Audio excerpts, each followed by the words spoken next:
It was supposed to be just another quiet night in Ashford, Texas, a small American town where everyone knew each other by name, where crime was something that only happened on TV, but behind the calm streets and the sound of crickets humming in the fields, there was a darkness buried deep, one that had worn a badge for 20 years.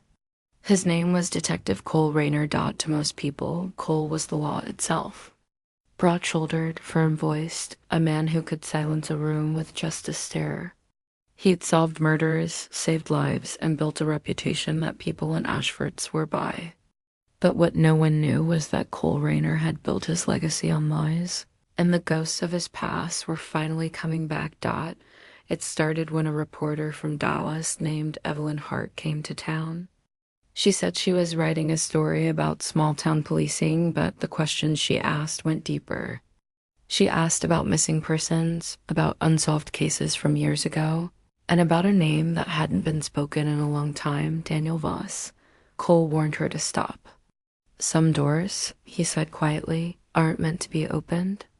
3 days later, Evelyn's rental car was found abandoned off Highway 29. The driver's door was open. The keys were still in the ignition. The Ashford Police Department issued a short statement.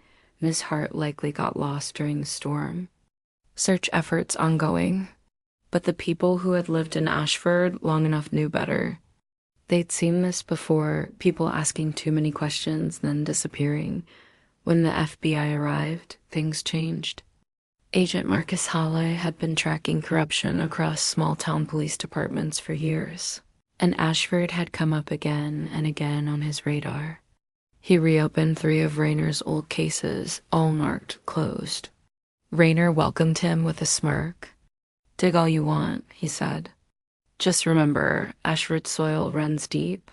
Halle didn't know how right he was. What Halle didn't know was that Cole's past wasn't just local. It went all the way back to his days in the military. Before the badge, he'd served in a private security unit near El Paso, a classified operation that ended in disaster. A man died. Files were buried. But one soldier, Daniel Voss, survived, and he'd been hunting Cole ever since. One night, Rayner drove out to an old quarry, a place he thought no one remembered. Rain poured down as headlights cut through the darkness. That's when he heard it, a voice, broken and bitter. "Did you miss me, partner?" Cole froze. Daniel Voss stepped out of the shadows, face scarred, eyes burning with vengeance. "You left me to die," Daniel said. "You stole my life, and now I'm taking yours apart." Cole reached for his gun, but Daniel was faster. He didn't kill him, not yet. He wanted him to suffer. By morning, the town woke up to find the police station burning. All case files destroyed. All records gone. And Detective Rayner was nowhere to be found. Agent Hall spent weeks trying to piece together what happened. Then security footage surfaced, a blurry figure walking out of a fire at 2:37 a.m.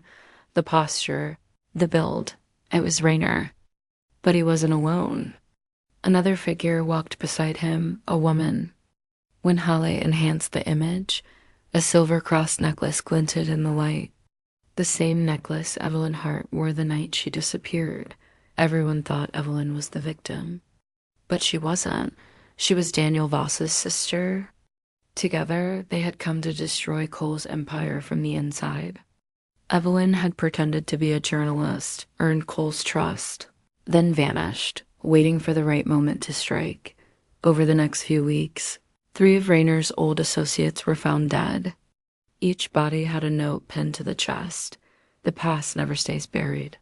Fear swept through Ashford. Businesses closed early. Deputies resigned. The town turned silent.